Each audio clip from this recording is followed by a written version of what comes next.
Pero kung bago ka pa lang sa aking channel, paki-like, share, and click the subscribe button and the notification bell para lagi kayong updated sa mga parating ko pang uploads.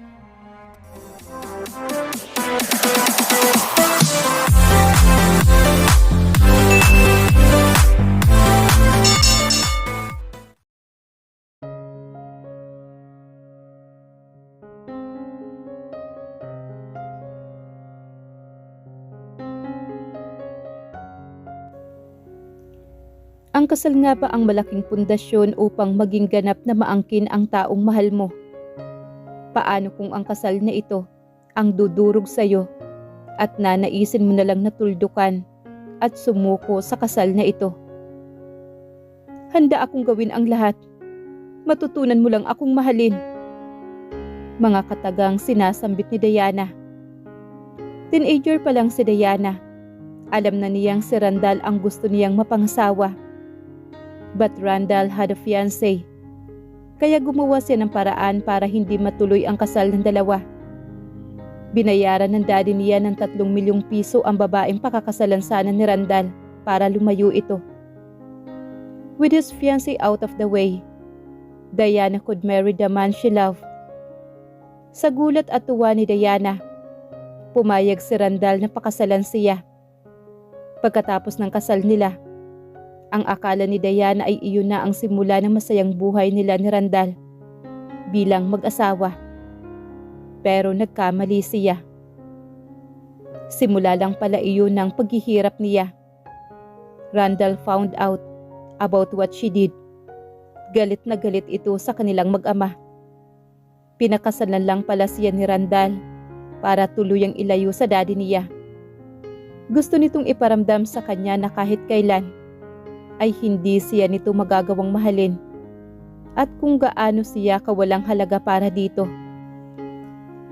Magandang araw sa lahat ng masugid na tagapakinig ng El Rafa TV. Isang panibagong kwento ang ibabahagi ko sa inyo na muli ay paglalaruan ang ating mga emosyon at tiyak na magbibigay ng aral, kilig at inspirasyon sa bawat isa.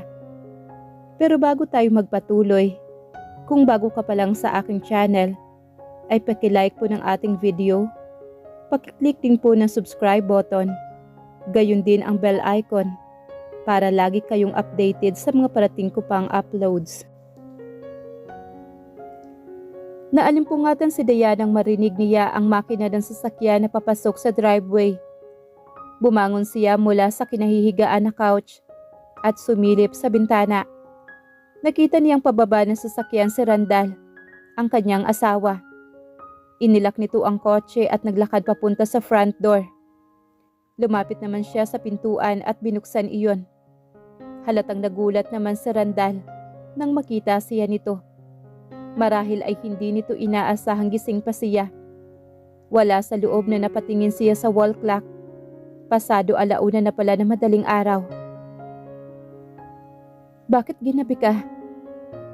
Medyo antok na antok pang tanong niya rito. Bakit gising ka pa? Walang ganang tanong nito sa halip na sagutin ang tanong niya. Hinintay kita. Hindi ko na malayang nakatulog na pala ako. Sabi niya habang sinusundan ito nang magtungo ang asawa niya sa kusina upang kumuha ng maiinom na tubig. Gusto mo bang kumain? Nagluto ako. Ipaghahain kita. Sinindihan niya ang kalan upang initin ang nilutong mechado. Kumain na ako. Matulog ka na lang ulit. Malamig na sabi nito at pagkatapos ay muling lumabas ng kusina upang magtungo naman sa silid nito. Naiwan siya sa kusinang mag-isa. Hindi na bago sa kanya ang malamig na pakikitungo ng asawa niya. Katulad ng dati, muli niyang hindi pinansin ang kurot na nararamdaman ng kanyang dibdib. Nagpakawala na lamang siya ng buntong hininga upang kahit papaano ay mabawasan ang bigat ng kanyang dibdib dahil sa pambabaliwala ng asawa. Mabigat ang kilos na muling pinatay niya ang apoy sa kalan at isinalin sa isang Tupperware ang ulam upang ipasok sa ref. Hinugasan ang kalderong pinaglutuan pati ang basong ininuman ng asawa. Nang matapos ay tinuyo niya ang mga kamay sa basahan na nakasabit sa handle ng ref. At pagkatapos ay pumasok na siya sa silid nila mag-asawa. Pagpasok niya sa silid ay naabutan niya itong naghahanda ng matulog. Nakasuot na ito ng usual na pantulog nito. Malambot na pajama at puting t-shirt. "Matutulog ka na?" tanong niya rito. Sa halip na sagutin siya ay nahiga na ito sa kama at pinatay ang lampshade sa bedside table na nasa gawin ng pwesto nito. Isang buntong hininga ang muling pinakawalan niya. Nahiga na rin siya sa tabi ng asawa.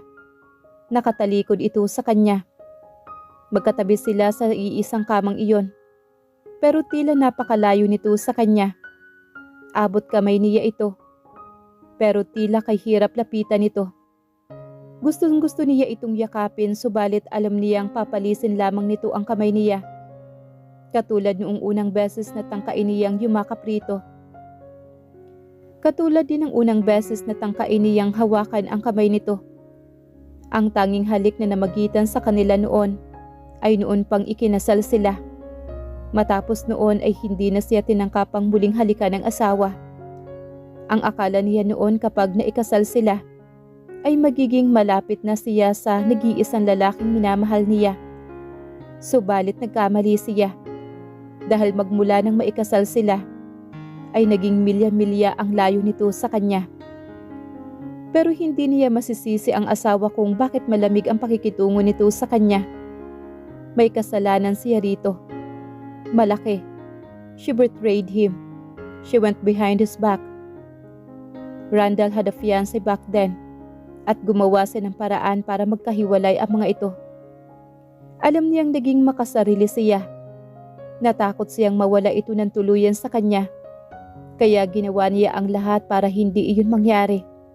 Kahit alam niyang masasaktan ang lalaki, ay ginawa niya pa rin na silang dalawa ng kanyang ama. Ang iniisip lang niya noon ay hindi pwedeng mapunta si Randall sa ibang babae. Kaya niyang tiisin na makitang nakikipag-date ito sa ibang babae. Kaya niyang tiisin na may ibang girlfriend ang lalaki. Dahil naniniwala siya na sila talaga ang nakalaan para sa isa't isa. Hindi lang iyon nakikita ni Randall. Dahil nakasanayan na nitong magkasama sila. Dahil magkasabay silang lumaki. Nang mamatay ang mga magulang ni Randall sa car accident, ay kinupkop na ito ng kanyang ama. She was 13 and Randall was 16. Matalik na magkaibigan ang mga ama nila. Nang nabubuhay pa ang mga magulang na lalaki, parehong ulila na ang mga magulang ni Randall. Sabay na lumaki sa bahay ampunan at nagkatuluyan sa loob, ayon sa kwento ng kanyang ama. Nang parehong tumungtong sa tamang edad ang mga magulang ni Randall, ay sabay na lumabas ang mga ito sa bahay ampunan at naghanap ng mapapasukan. Doon nga napadpad ang mga ito sa pabrika na pag-aari ng pamilya ng kanyang ama.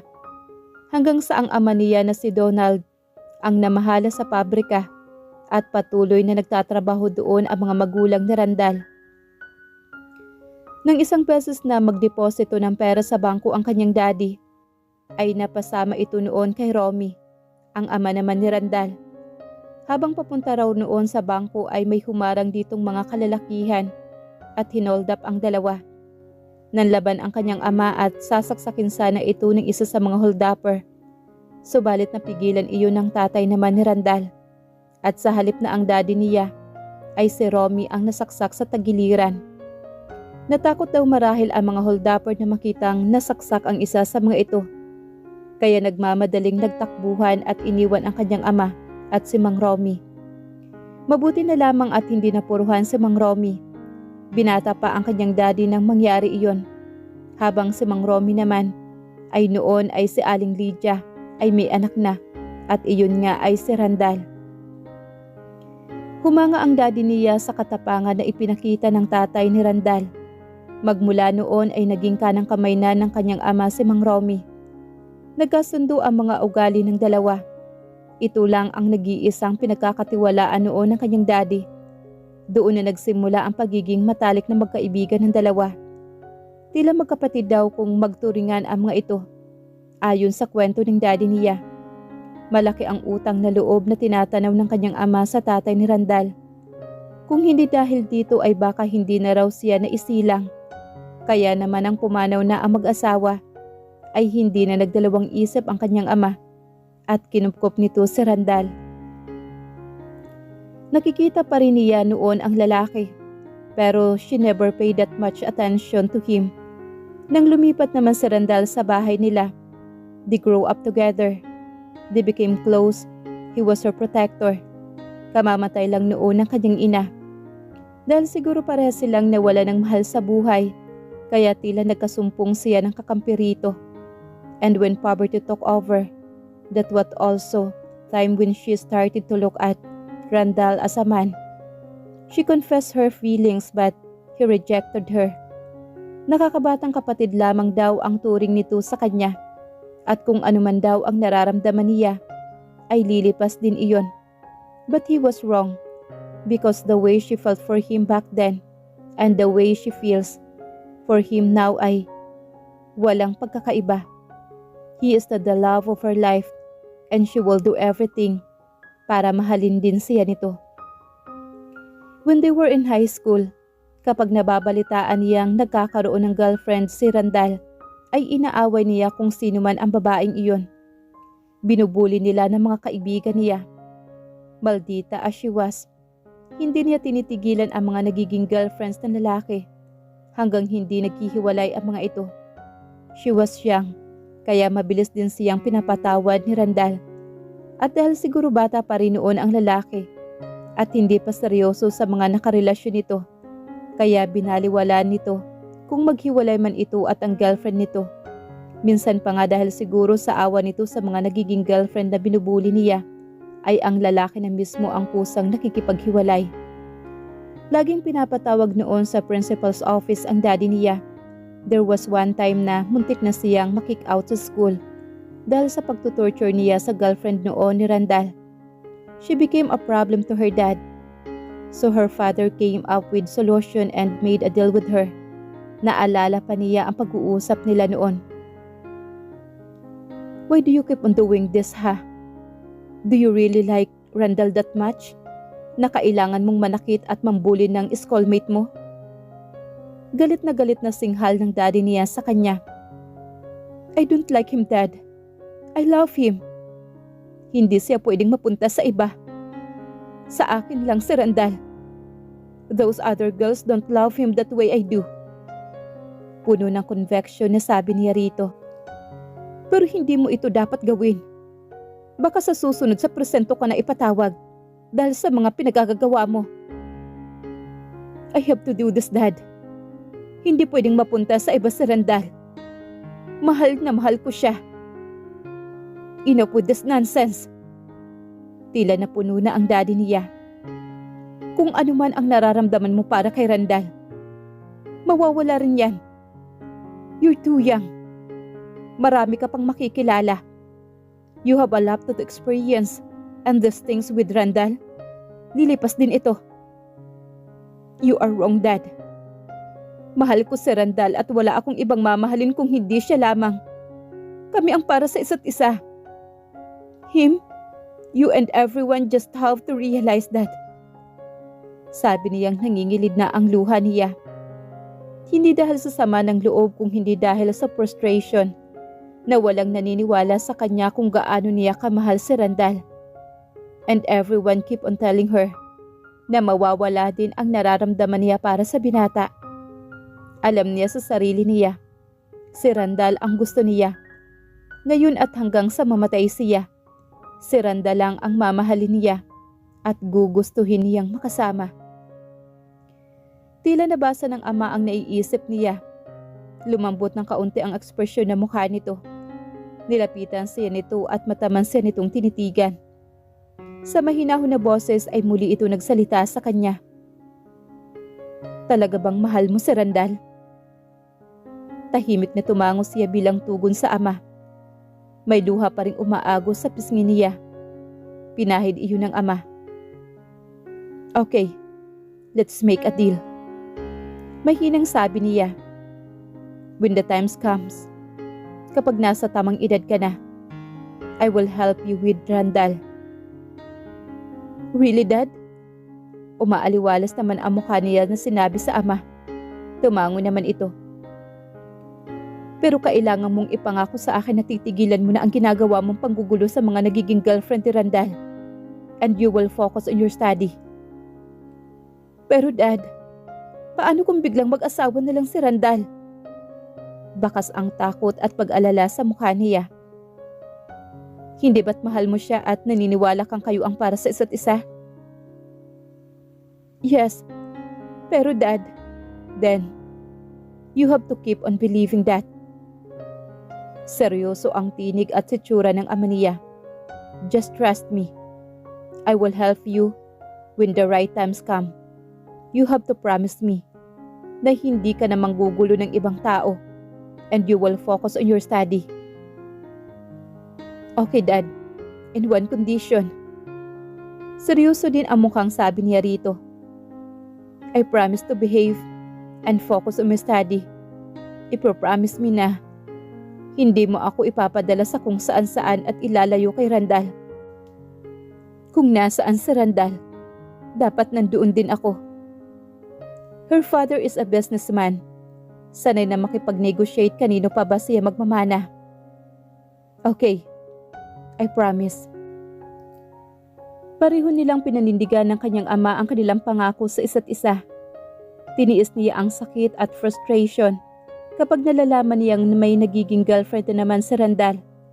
Lagi niyang sinasabi sa sarili na kung sino man ang latest girlfriend nito, lilipas din iyon. Dadaan lang iyon sa buhay ni Randall. At iyon nga ang nangyayari. Ilang girlfriends ang dumaan sa buhay ni Randall. Pero walang seryoso ang lalaki. Hanggang sa dumating na ang puntong hindi na siya nababahala kapag may bagong dinidate ang lalaki. Dahil alam niya, just like other girls, dadaan lang iyon sa buhay ng lalaki. Sa loob ng ilang taon ay iyon ang nangyari. Until Randall met Madel. Unlike the other girls, Randall dated. Ito ang nagtagal. Nang lumagpas na sa 3 buwan ang nagdi-date ang dalawa, ay naalarma na siya. Pero hindi siya nawala ng pag-asa sa isang araw, ay mababalitaan niya na lang na naghiwalay na ang dalawa. But it didn't happen.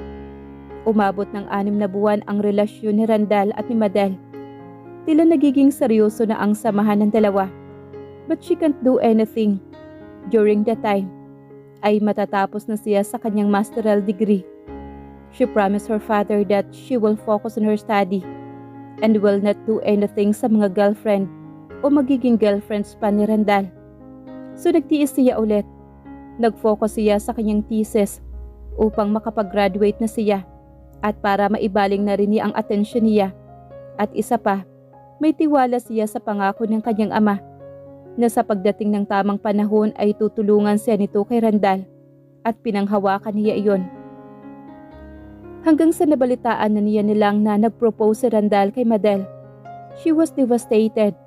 Nang araw na nalaman niya iyon, ay agad siyang sumugod sa study room ng ama. Sinabi niya rito ang nalaman. But her father was ahead of her. Alam na rin ito ang ginawang pag-propose ni Randall noon. At nagawa na rin itong paimbestigahan ang fiancé ni Randall. At marami itong natuklasan. Ibinigay nito sa kanya ang report na galing sa private investigator na inuupahan nito. Kompleto iyon. Mula sa family background ng babae hanggang sa mga lugar na pinupuntahan nito at ni Randall. Nabasa niya sa report na galing sa average ng pamilya ang babae. Retired elementary teacher ang tatay at nanay ay isang housewife. Mayroon na itong ate sa Australia na doon na nakabase dahil nakapag-asawa ng Australian. Nakasulat din sa report na ang balak ni Madel na sumunod sa Australia para kumuha ng master's degree sa accounting department. Subalit hindi sapat ang perang naipon nito. Nasa report din na nais nitong makapag-iwan ng miski maliit na negosyo sa mga magulang para kahit papaano ay may pantustos ang mga ito sa mga pangangailangan kapag natuloy ito sa Australia. Mahirapan nga ba ito kung pagsasabayan nitong tustusan ang pag-aaral at ang pagpapadala sa magulang? Nasa report din na against si Randall sa pag-alis ng babae. Inalok ito ni Randall na dito na lamang sa Pilipinas kumuha ng masteral degree ang babae at tutulungan ito ni Randall. But the woman was ambitious. She wanted to master's degree from outside the country and Randall cannot afford that. May naipon ang lalaki pero halos nai-invest na nito sa bahay na nabili nito and the rest is inilalaan sa kasal. Kung sino man ang inupuahang PI ng kanyang ama ay napakagaling niyon dahil ultimo maliit na detalye ay nasa report nito. Napag-alaman din niya na kahit magkasintahan na ito at si Randall ay nag-i-entertain pa rin ito ng tutors at tumatanggap ng kung ano-anong regalo mula sa mga iyon na lingid sa kaalaman naman ni Randall. That bitch! Nag-aalalang bulalas niya noon nang mabasa niya ang bahaging iyon ng report. Madel doesn't deserve Randall. Obviously, mas mahalaga pa kay Madel na makarating sa ibang bansa kaysa kay Randall. That was the window of his father. After a few days na ma-engage ang dalawa, ay pinatawag ng kanyang ama si Madel. Inalok ng perang sobra-sobra pa para makapagtapos ng pag-aaral sa ibang bansa at pantayo na negosyo para sa mga magulang nito. Madel was hesitant but she didn't turn down her father's offer right away. Nanghingi ito ng palugit para makapag-isip. Kinabahan din siya na baka hindi tanggapin ni Madel ang perang inaalok ng kanyang ama. She knew she had to do something. And then few days later, nabalitaan niya nang hindi na matutuloy ang kasal ni Randall at ni Madel. Siguro dapat niya ring ipagpasalamat ang pagiging ambisyosa ni Madel dahil kung hindi ay baka tuluyan nang nakasal si Randall at habang buhay na nawala sa kanya ang lalaking pinakamamahal. Nakapikit na si Randall pero hindi siya makatulog. Kahit nakatalikod ay alam niyang nakatingin ang asawa sa kanya. Wala sa loob na napaigting niya ang mga panga nang maisip ang salitang asawa. Kung hindi dahil sa pakikialam nito at ni Donald na ninong niya at daddy naman ni Diana, sana ay hindi sa Diana ang katabi niya ngayon. Malaki ang galit niya sa dalawa.